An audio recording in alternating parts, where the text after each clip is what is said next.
lot of times, people say, well, they shouldn't have been doing drugs. But teenagers, they do things. They try things. They don't think twice about what they're taking they're going to die from. So just giving you nationally what's going on, about 100,000 people die from overdoses each year or accidental poisonings each year. And the vast majority of those are fentanyl related or opioid related. So fentanyl is a synthetic opioid. It is typically a prescription drug that's prescribed for people who've had recent surgery and are in severe pain. However, it's also made illegally and mixed in with all sorts of other drugs, and is certainly a huge concern to the general public now. Fernando Sanchez, he was my only child. He was 17 years old. He loved music, real smart kid. He was funny, quick thinker. He had no fear.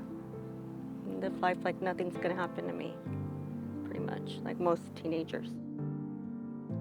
Jacob was born August 21st, 1996. He was a delightful little boy, brought us joy.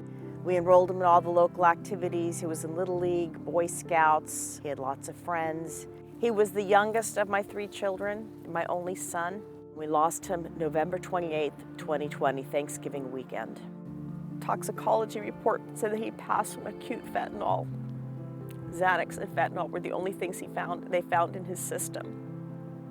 He had enough fentanyl in that one pill to kill 6 people. So on March 26, 2020, he decided to go with some friends to buy some Xanax off somebody that they knew. So they contacted him through social media, through Snapchat. What he thought he was buying wasn't Xanax at all. It was tramadol and fentanyl. The other 2 boys that he was with, they just fell asleep. And my son was the one who passed out of the 3. It's been hard. He's my only child, and one day you're a mom and the next day you're not. We looked on his phone when the deputies were still there, and we noticed that he had made a phone call the night that he had come home. And a couple texts, and on there was, thanks for the Xanax. Thanks, we called them Xans, I believe. He came through. And so we knew that he had gotten Xanax from that young man. The vast majority of the young people don't know the effects of fentanyl mixed in with some of the other drugs that they're taking. Or they had no idea that the drug that they purchased, that they thought was a legitimate prescription drug, turned out to be a drug tainted with fentanyl. It is a painkiller that's 50 to 100 times more potent than most other opioids. The user, if they don't know that it's been mixed in there, could very well have the effects where it stops their breathing. And that's what it acts on. It actually can affect your breathing, but even in very small quantities, it can stop the person from breathing. You think you're buying a Xanax or a Percocet or, some other type of pill. You hear it on the radio, you hear it in the songs. It sounds like a good time, and really you don't know what you're taking unless it's from your doctor. It's prescribed, it has your name on it. The thing about fentanyl is it's really, really addictive. So if you do live, you need to get into some type of treatment to get help getting off of it. Basically, the person's taking a big chance by buying any drug off the street or buying a prescription drug through a non-pharmacy.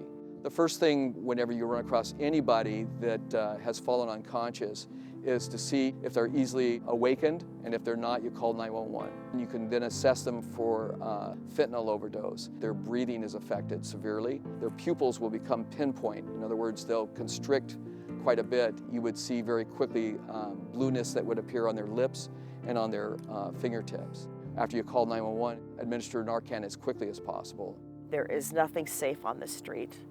And my warning to parents and students is don't do anything. And if you know someone who's doing it, carry Narcan. Narcan is the one antidote for someone who's overdosed on any opioid, including fentanyl. It's quick acting.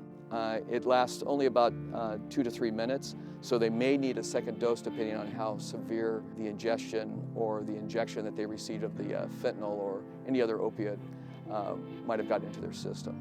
For those people who might have a mood disorder like my son did. Get that help you need. Don't take no for an answer, and look for the resources out there that can help with mood disorder so that using is not something to turn to instead. Stay away from drugs as much as possible, prescription drugs included.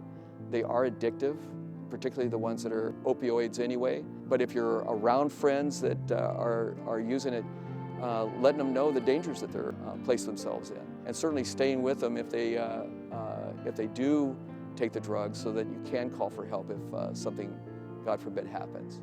My son's girlfriend sent me a photo of 5 young men in high school, and they say now that every 2 out of 5 pills is a fake, counterfeit pill. And in that photo of these 5 beautiful young men, 2 are dead, my son and little Joe.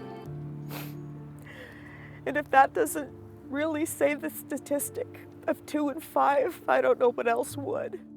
You know, I thought I was gonna bring him home. I thought I was gonna bring him home. And he was gone that quick.